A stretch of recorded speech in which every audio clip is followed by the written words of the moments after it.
Hello, everybody. I'm so excited to start this series. And what better guest for the first episode as a tour guide? And I would like to welcome Milda. Milda, hello and welcome. Thank you for joining us. Hello, welcome. And I'm super excited to be here, Pavel. Milda, before we start and move to Luxembourg, why don't you tell us something about yourself? The three questions I usually ask are, what's your name, where are you from, and what do you do? So this one's quite easy, right? So my name is Milda Dapkeviciute, and I do come from Lithuania originally, but now I live in Luxembourg, and I'm working as a tour guide, and I'm also a COO at Paris Rio company that I do manage other local guides all around the world. So it's pretty exciting. So that was going to ask. You were born in Lithuania, but we're going to talk about Luxembourg. So how long have you been there? Okay, so I've been living in Luxembourg for a bit more than 1 year. And I got in there because my boyfriend got a contract to work in there. And for me, I was like, okay, before I was living in Finland, and actually it's going to be like, it was my sixth country that I lived. So before I lived in Germany, US, and Spain and Finland. And then Luxembourg was just a nice addition. And, to live in right middle of Europe, it's really, really exciting because, in like 2-3 hours, you can reach so many beautiful destinations. Whoa, where did you live in Spain? In the Canary Islands, I did my internship there. So for that reason, I also speak a bit of the Spanish, and it was just a great also, reason to come back, to run away from winter, because, it was the winter internship. So it was a great, great experience. Yeah, I used to work in Mallorca, but I haven't been down to the Canary Islands. And what about Finland? Where did you live there? So I live there in Helsinki. So for this reason, that's how I work for this Finnish company. And but I actually didn't travel that much in Finland inside. I just, went to the Rovaniemi, to the Lapland. It's really, really worth it. To be honest, me personally, I definitely prefer some, being more from the Nordic countries, right? But when I went to Lapland, I was like, okay, now I'm in love with winter, and I understand why people really like it, because that one is really different. It really looks like winter wonderland. Wow. So, if you go to Finland, really try to head to the north and not only, get stuck in Helsinki. Well, I went to Finland. I went to Helsinki, but I was there for a conference, so I just spent a few days there. But it was April, and I got really nice weather, and all the locals, because I was talking to locals, and they're like, "Man, you are so lucky. We don't get that sun over here." It was sunny every day. I was going with the bike. I tried saunas all over the place. So it was a really nice experience. Wow. So let's talk about Luxembourg. So you, which city did you pick first? The capital. Yes, Luxembourg City as a capital, because to be honest, as of, the city, it's probably kind of, really one of the few, because others I would call towns or even villages, because in Luxembourg City, there's only 130,000 people, and in the whole country, it's just around 600,000 people. So it's really, really tiny. So yeah, talking about, just living and having, everything kind of close by to you. I picked Luxembourg City. All right, that's great. But before we go to the city, because I don't know, only thing I know about Luxembourg as a country is it's part of the Benelux, and Luxembourg is the capital, and that's it. So before we talk about the city, why don't you tell me about the country? So you told me how many people live there roughly, which is, not much. What is the language? What food they eat? Tell us a bit more about the country as itself. Okay, so just talking a bit more about the numbers. So 600,000 people live officially inside the country, but what's interesting about Lux is that around 200,000 people are commuting every single day from Germany, France, and Belgium. And the main reason being that in Luxembourg, even the minimum salary is the highest in European Union. And obviously the cost of living is also quite high. And the salary, the minimum one is around 2,000 euro. But then also rent is insanely high. So for the one bedroom, you can be ready to spend at least like 14 or even 1,600 euro if it's in the city center. And then for a studio is like around 1,000. But if you cross the border, that is around 30, 40 minutes without traffic, you're going to pay less, like almost half a price. So imagine you make a lot and then you just spend an hour to commute and you can save a lot. So this is the reason why a lot of people do that. But then talking more about the language, so it's also quite interesting because there are 3 official languages, Wow. being Luxembourgish and also French and German. And to be honest, Luxembourgish was added as the official language only in 1948 after the Second World War, when they really wanted to show that, hey, we are not French, we are not Germans, we are Luxembourgish, we have our own language, our own history, and we are, our own country. So, don't try to do anything with us again, anything. So now there are 3 of these languages, but there being 48% of expats living in Luxembourg, the English language is also very, very common. But interesting fact talking about the languages that around 25% of population can speak Portuguese. So this is, another, detour, like Portuguese? How the hell? This is mind-blowing. So wait, so roughly 50% are expats. So foreigners come live in Luxembourg and work there, while Luxembourgish, how you say somebody who's from Luxembourg? Luxembourgish people? Or what? Yeah, Luxembourg, yeah. So people from Luxembourg go out and live in other countries, while foreigners come and live in Luxembourg. It's more that, there are Luxembourgish people living abroad, but it's just that they are not all in all many, of them. But so when you look, at the numbers, like the local people, there would be around 300,000 around. And then minimum at least the same living, abroad.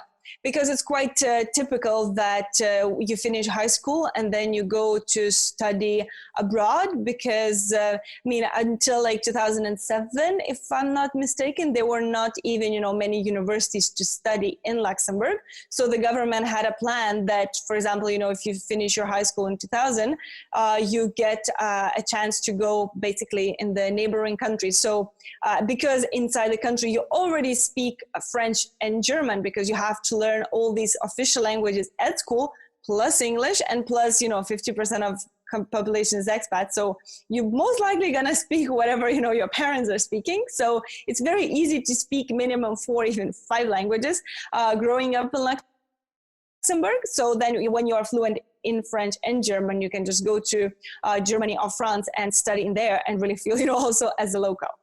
So is the language something a mixture between German and French? How does it sound like? So myself, I don't really speak that, but I can give you some examples of the words because yes, the Luxembourgish language is coming from the kind of ancient German language. But then because of the location being so close to France, it kind of got a bit of the mix. And now it's, kind of like a German with a bit of a, kind of more softer accent. But for example, if you want to say hi in Luxembourgish, that would be moyen. And then if you want to say thank you, that's a simple merci, just like in France. But if you go to the bar and you want to, say cheers to, like a neighboring table, you just say Prost, just like in German. So as you can see, it's a bit of French words, a bit of German words, and then some they are, a bit mixed. So it's quite an interesting thing. It's just that if you speak that, most of the people still will speak French or English. So, if you would ask me the main language of, for example, Luxembourg City, I would definitely say it's French. So even the name of the street is written in French and Luxembourgish, and then German.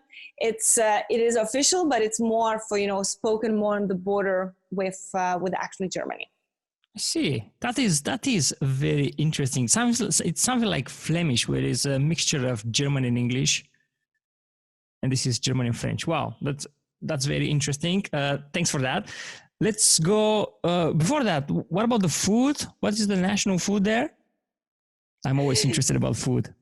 Yeah, so to be honest, I have to disappoint you a bit about the food because they don't really have, something that would be only found in here. As for example, in Belgium, you go and you have to try to fries and the chocolate and the beer. In Luxembourg, it's more, kind of imported kitchen out, and I would say it's mostly German. But what they say is that in Luxembourg, you can find French food in the German food sizes, meaning that just the huge portions of really good French food. But if, you still want to try something, so that would be this knidel. So it's basically flour mixed with water and you boil it and then you serve it with bacon and cream on top. And then sometimes they put the apple sauce next to it too. So it's really traditional because Luxembourg, if we look, at the past, it was more of agricultural country, right? And it was quite poor, even though it was really well located and was very safe. But still, now we think about the banks and so on. It wasn't like this all the time. So it was, very simple food. But then, when you go to the restaurant and you pay like 12 or 15 euros for, just flour and water, I don't know if that's really what you want to do. The other thing you can try is basically potato pancakes. I mean, in Lithuania, we have this as a traditional food. And when I got there, I was like, wait, what? That's ours, that's not yours. So it's a bit different. I mean, they call it like potato fritters because they kind of mash the potatoes and then they just fry and then also serve it with the applesauce. But if you just go, across the border to Germany, you can find literally the same thing. So for example, if you visit during the Christmas time, it's really the best time to try the street food, the local one. So you can really find same in Luxembourg and in German. And then, for example, from the Alsace region in France, they have this Flammkuchen. So it's kind of like a pizza, but like really, really thin. And it can be, eaten as a snack and share with friends when you're, in a bar drinking some drinks. So this could be something. But then otherwise, it's really, I mean, they also have like this pea soup and then some pork. And then all in all, they eat a lot of pork and potatoes, but it's not something that anywhere else in Europe they don't eat. It's I see. Okay. Oh, let me clear my mouth. I got watery. Thanks for that. So let's go to the city then. I suppose the airport is really close to the city. You don't need to travel a lot. Tell me about the city. So what are the main sites there? What can I see? So first of all, about the arrival and as you say, the airport, good news for everyone is that from 2020 spring, the public transportation in the whole country is free. What?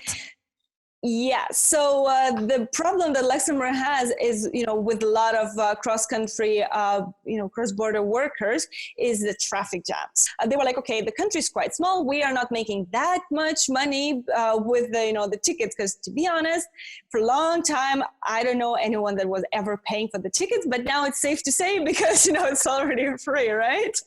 So no one's going to check you anymore. And the good news, so it's this one. And then when you just exit the airport, in front, there's the bus number 16. And you can jump on that. It goes quite often, even, on the weekends and Sundays.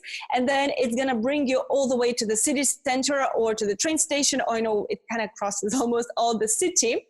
But then soon, in a couple of years, they are planning to make a tram line that is going to connect airport all the way, through the city. But for this, we need to wait still a couple of years. So for now, it's just the bus. But yeah, I wouldn't suggest to take a taxi because you're going to pay at least like 40, 50 euro for literally 15-minute ride. So bus is free and it's really, really convenient. It is. But then, yeah, go on. Yeah, and then a lot of people also arrive, with the buses or trains. So you're literally kind of inside the city already. So there's, not much tips on that. But then talking about what you see. Of course, the city center, even though you're like, oh, the country is so small. I mean, city center is also pretty small, but it's really rich with history and things to see. So the main thing is... so one thing is the Golden Lady. You can see her from quite far away. It's a statue with a literally golden girl on top of that. So the history, it's quite interesting because the statue was wanted to be destroyed by Germans after the war, and then Luxembourgish people decided to hide the statue, and they kind of forgot where they hid her, and it was hidden for more than 20 years. So for all the locals, it's like, oh my god, okay, she's back, because she was found in 80s in the football stadium. So it was kind of random. Wait, they dig in the stadium and then hid it there? No, that would be a bit too much. It was just because the stadium was closed, so it was just in the basement. So no one, was kind of checking with all the other unused things. So Golden Lady, and also from that, from the area that she is, you can really see beautiful view of the Petrus Valley. Because what needs to be said about Luxembourg, that it's actually, the city is from two levels. So you have the upper level and then the lower part. So for this reason, you have a couple of places that you have beautiful views of. Okay, so from this Golden Lady one, you can really have one of that. Okay, but then if you would continue your walk, of course, don't miss the cathedral, and then you can also go to the crypta. Not everyone knows, but it is open every day until 5 p.m. and it's free to visit, and you can find where the royal family, like the last member that died, that actually was last year, the Duke at age 98 died, so the father of the current Duke. And you can find his remainings in there, and it's quite beautiful place all in all.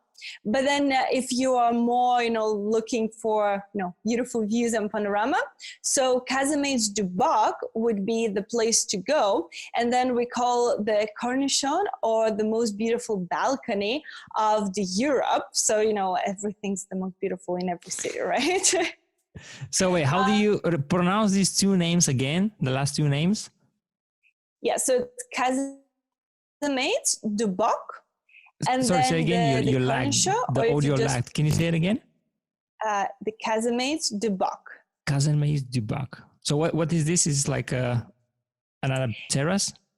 Yeah, kind of, but these casemates is also the original location where the first castle was built in Luxembourg, all the way back in the 10th century. So you can find some of the remainings, even though Luxembourg name means a small castle. But you can't really find any castles inside the city. If you want that, you will need to travel a bit outside and go more to the northern part of Luxembourg country. But then being in the city, so from this, the original castle place, you have also the entrance to casemates. And that's the reason, for the name. And casemates is basically a tunnel system that lasts more than 20 kilometers.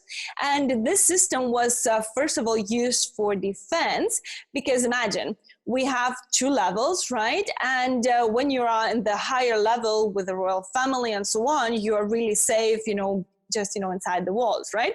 But then if you live in the valley, in the lower town, if any enemy comes, you're gone. But then these are exactly the people that they're providing your food. So you want to save them too, right? So these casemates would be the tunnels that if there's an enemy, all these people from the lower areas can also come and stay inside the walls, and there would literally be rooms and kitchens and even stables for the horses to keep them inside, so that first of all you save lives, and second of all you can protect your city and really stay long if there's a siege. So nowadays one part of this 23 kilometers is open. It's not that long, so no worries. You don't need to crawl and climb in these tunnels. It's just a short area, but you can really see how it did look inside, because eventually it's kind of like a cave. So on a hot summer day, it's a really, really nice thing to do. And you have also beautiful city views. And then from outside, it literally looks like a Swiss cheese, because it has a wall and then holes inside all around because, of these tunnels. So it's quite an interesting spot to visit. And I would say it's the most famous one for the Luxembourg city. Whoa, that is curious. This is something that really because I saw your pictures. You're posting pictures from Luxembourg, and I'm like, wow, that is quite a nice place. And I said to my girlfriend, I want to visit Luxembourg. She's like, what? Luxembourg? Why you want to go there? And I assume that's the first reaction to many people. Luxembourg is not that popular, I think. Are there many tourists there? What do you see? So tourism is being growing, but as working with them, what I would see is that most of the people would be coming like from the neighboring countries, or then there would be people that they're kind of collecting countries, and they're like, okay, I've been everywhere in Europe and not Luxembourg, so now I'm coming to visit it. And then so no matter where you come from, all of these people would be surprised and really, positively surprised about Luxembourg, being like, why I didn't come here before? Because it is really, really nice. I mean, another reason why maybe it's not the first choice for, people to come is because it's quite pricey. How pricey? Tell us some prices. Okay, so even though for coming, in to, for example, to fly, you can, go for 20 euro round trip. So this also sometimes happens. People are like, oh, wow, like how expensive can it be inside, right? But the kind of like a hotel starts, exactly. So hotel starts with around 100 euro for like not even, anything fancy. Oh, but then night. Of course you can, yeah. Is that a double room? Yeah. So you can share. But still, starting price, you say it's minimum. Yeah. Wow. No, I mean, of course you can find lower. So a lot of people, they are looking for the hostels, but I have to disappoint. We have only one hostel. Yeah. So one hostel. So if you're planning, to stay there, you better book in advance. And the price there is 25 euro for a bed. So I don't know. I don't travel that much in the hostels anymore, so I don't know if it's high or low. But I mean, in my head, hostels should be, I don't know, like 10 euro a night. So 25 euro for a hostel, it's quite high. But of course, if you're traveling with friends, you can easily just get an Airbnb and then, share more people, and then it will get cheaper. Another thing, talking about the accommodation, if you have your own car, then you don't have to stay in the city. And for example, you can go and do some camping or stay in, hotels all around the country, even though it's not that cheaper. So, I mean, you can find for like 50, 60 euro, but then it won't be, like anything fancy, because with the same price in, like, for example, Eastern Europe, you can find, really, really nice accommodation. But like, just my suggestion, go to Luxembourg for, like if it's the city, just 1-2 nights max, and, go not to stay in a fancy hotel, but more spend time outside enjoying the city and surroundings, and not, your hotel. Because I believe there are some destinations like, oh my God, I'm just going there because you can get a 5-star hotel for 50 euro and I'm just gonna stay inside. So Luxembourg is not the place for that. But then talking about the restaurant prices, so the regular meal, for lunch would be like 12-15 euro. I mean, you can find some burgers for 10 euro, but then if you just go kind of without checking the prices and looking that it would be cheap, then if you want some nice meat, that goes 20 and plus. But then if burgers regular price is 15-17 euro for the portion. Wow, that hurts. What about the supermarket price? So if I want to cook myself something in the Airbnb, what would that be? That's actually a really good idea. So it's not that expensive. I mean, we do have Lidl, so maybe one kind of problem that there are not too many supermarkets right in the city center. So then for the supermarket, I would suggest to go more to the central train station area that's called Gare. And then you can find the Carrefour and some other smaller shops. And all in all, the food prices, for the restaurants, I think around train station is cheaper. But then again, the neighborhood is not that nice, sit in a terrace and enjoy the views. If you want to go for a nice terrace, I would suggest you going to Grund. Grund means a ground in English, obviously the lower part, so ground. And you have Alzette River passing through there. And then you have a couple of bars in that area that, for example, one, it's even on the river with the terrace. It's called Scott's Bar. And I really like that just for the location. So there you can also get some snacks and a drink and then just enjoy the view on nice summer day, because last summer we got almost like 40 degrees for a couple of weeks. So for these days, you really need something cold and fresh to keep you going. All right. Speaking of weather, which are the best times to visit Luxembourg? I would say probably spring.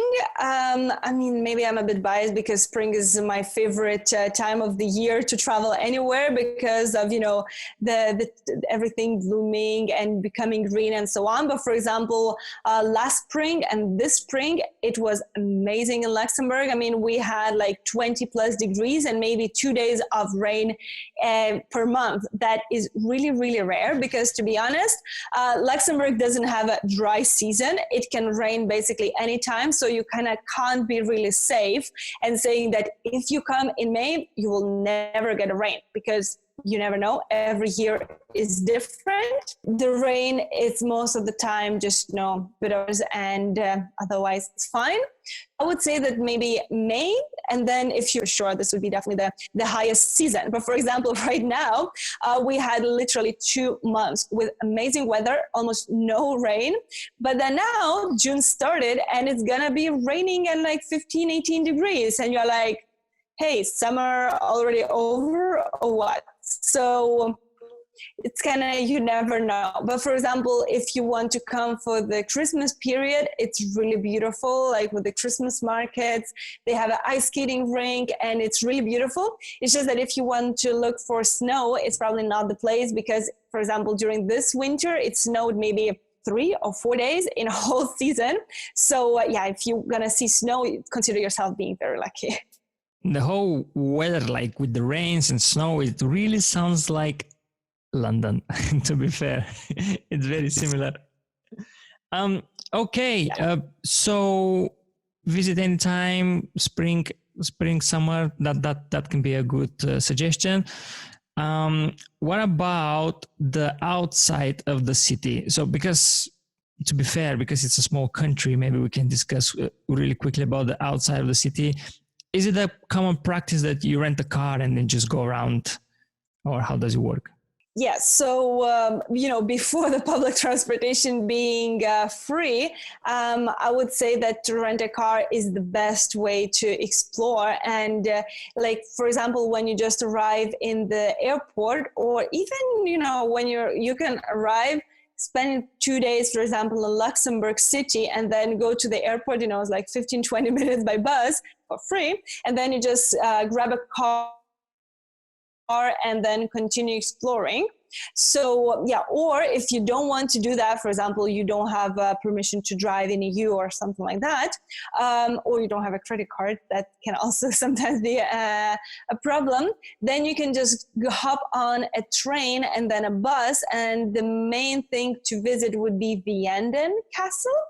So Vianden. Mm-hmm. And it's a beautiful castle and it's renovated and it has a museum inside, but it's not only the castle that is nice, but they also have a beautiful town, like kind of one street, and then you go up and you have beautiful views of also the river, and there are a couple of hotels and restaurants. So it's not that you come and it's just, forest and then a castle and there's nothing else to do. So you can really spend a whole day being there. But then if you have a car that for other places I actually would recommend to have it, then you can go to, for example, Bourscheid Castle. To be honest, I will send you probably the name list of these places to visit, so you can just put into the description of, ideal, of this podcast, so then people... Exactly. So people don't have to, write it now, but then can check it out later. So the Bourscheid Castle, the Vianden Castle. Then my last one that I visited that I really fell in love was the Useldange, if I'm not mistaken. So it's like a lot of these castles, they are just, some ruins, and you don't even need to pay to visit that. But for example, Vianden Castle, last time I was there, costed like €6 with the audio guide. And you're like, okay, like here in Lithuania, we have one castle and it costs €8 without the guide. So what a bargain. I would say that culture in Luxembourg is quite cheap. So if you feel like going into the museums, the couple of them, even in the city, they are free. So just go ahead. But then talking, other things, what you can visit in the country. If someone likes wine, you can go to some wine degustation, because in the south, on the Moselle River, we have wineries. And then basically in every little town, you can find these caves where you can try different wine that was made in Luxembourg. It's mostly white wine and a lot of Riesling. And also talking about the drinks to try. So, maybe not that much of the food, but drinks are definitely, something worth trying. So this, they have this sparkling champagne, or it's kind of like champagne. So it's also made in the Moselle area. So it's a quite nice thing to try. But also they have beers, for example, Diekisch and Button and Simon. So it's all things good to try. And then also one cider even made in Luxembourg. So I'm like, wow, such a small country, but all different things. Moselle River is great for the wine trials. And then to be honest, it's mostly castles. Just one thing to know is that the northern part of Luxembourg is a bit more hilly, so you can also have a nice hikes. But then talking about the hikes, the Müllerthal Trail in maybe like 25 minutes by car from Luxembourg City, it's called a Little Switzerland. Why is that? So it's, why it's called Little Switzerland? Yes. Because it has some little waterfalls, and then also a river passing, and then this interesting rock formation. So what to expect? Forest, interesting rocks, and then a river next to it. So I would say it's ideal for also a hot summer day, because next to the water and in these kind of semi-caves, it's way, way cooler. All you have to do is find that hot summer days and just travel to Luxembourg then. Exactly. All right, that was fantastic information. Before we go, I would just like to learn something more, because I know you're a tour guide. I'm sure you have one or two extra stories, just like the Golden Lady. That was fantastic. When you were saying about the Golden Lady, what came to my mind is the squirrels, because the squirrels, they find so many nuts and they hid them in so many locations, but their memory is so that their brain is small and they don't have much memory, so they forget where they hide the nuts. So that was exactly what came to my mind first. So for the end, can you just share one or two more curious facts or stories? That would be fantastic. Yes. So one other thing, like talking about the symbols of Luxembourg, is that the other symbol you can find is a mermaid.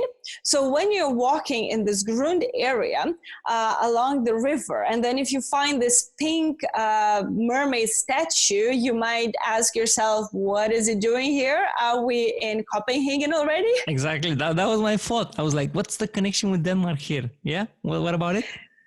Nope, it has nothing to do with Denmark, but there's a legend saying that one of the first dukes of Luxembourg fell in love with this beautiful girl called Melusina, and that they were, having beautiful family, but she had one wish, that she had to spend alone her Saturday afternoons.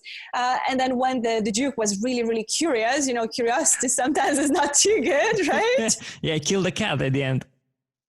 Exactly. So because, she kind of told him that, hey, please, we can be together only if you leave me alone on the Saturday afternoons. But then one day, after years of years, really holding himself, he sneaked into the bathroom, and then unfortunately he found her in a bathtub with this big fishtail that is, like she was a mermaid. So she felt super betrayed and jumped from the tower of the castle down to the Alzette River. And then the king never, unfortunately, saw her again. So that's why I say that curiosity wasn't good, because he lost his loved one. But according to the legend, until today, you can find this mermaid. And the legend is true, because you can find this pink statue and, really take a selfie and say, like, I found Melusina. She was real. So this is something cool to do. I can imagine walking around the city and just asking questions, and people are like, remember what happened to the mermaid? Don't ask too many questions. Exactly. And then what else? Now I'm thinking that I didn't really mention that Luxembourg is the last grand duchy in the world, and we have a duke ruling the country, and you can of course visit the palace only from the outside. The inside is only 3 weeks during the summer when the duke is on vacation and no one's working, so that's sometime in July that they are doing some tours inside. But another curious thing is a lot of people don't really notice that when you are in front of the royal palace, just in front there are these black poles with a face inside. So these 3D carved faces are kind of creepy, because when you're walking alongside, it really follows you. So notice that when you're walking, if you feel like, oh, someone's watching me, don't think that it's some, creepy person, because Luxembourg in general is very, very safe. So it's just, the statues that they are representing citizens, that they are always watching the Grand Duke, how they are working, it's like, better do a good job. We are always here. I see. And then, yes. and then when you're just in front, there's also a chocolate house that is quite famous, because they have around 70 different kinds of hot chocolate spoons. So you can spend, half a day just choosing which hot chocolate you want. Whoa, that's a lot of chocolate. Dangerous. I would say dangerous. Yes, because you can also buy the spoons and bring home. So it's not just you can choose one to drink right now, but you can also bring a lot home. So this is the dangerous part. You sound like you visited this place a few times already. You know me. All right, fantastic. That was great. A lot of useful information and curious facts. Is there something you would like to say at the end before we go? That don't think that if a country is small, that it doesn't have that many things to visit, because it's definitely rich with history and places to visit. And my personal suggestion would be definitely to get a local guide, or just, if you don't have money to rent a guide, to hire a private guide, just join any organized tours by the tourism office, or even a free tour where you pay what you want, and then explore more with these curious facts, because I did try to tell you a lot of stories, but trust me, there's a lot left to share when you actually visit. I'm sure we cannot cover all of them. I can personally recommend Milda. So if you're going there, just I'm going to leave her contacts in the description. She'll definitely check. As you can see, she knows a lot. Now that you say, one last thing came to my mind. Are there any don'ts when you visit Luxembourg? Ooh, that's a good one. Never say that to local people if you meet them, that they are, speaking German, or that they are Germans or something. They are very, distinct with that. No, we are Luxembourgish. But also to meet a real Luxembourgish person in Luxembourg City, it's also quite hard. But then otherwise, nothing that really comes to my mind. Just maybe always carry umbrella and a jacket, because the weather can change. Again, sounds a lot like Again, sounds a lot like London. All right. So one of the things I took out from this talk is that we need to promote Luxembourg more. Apparently not many people know it, but when they go there, they get surprised. And creating a hostel is a good business idea. Very good. But yeah, good luck getting the permissions, because I heard that that's most the time the hard part. Oh, is it? Maybe that's why, maybe the ones that has the hostel pays not to have other hostels. And that's why permission is so difficult to get. Could be. All right. Well, Milda, thank you so much for this call. It was fantastic. I think some other time we can talk about Lithuania. For sure. I love it. So let's meet later on, and I will really appreciate for joining, and thanks so much for all this information that you gave us. No problem. That was my pleasure, Pavel. And yeah, thank you for invitation.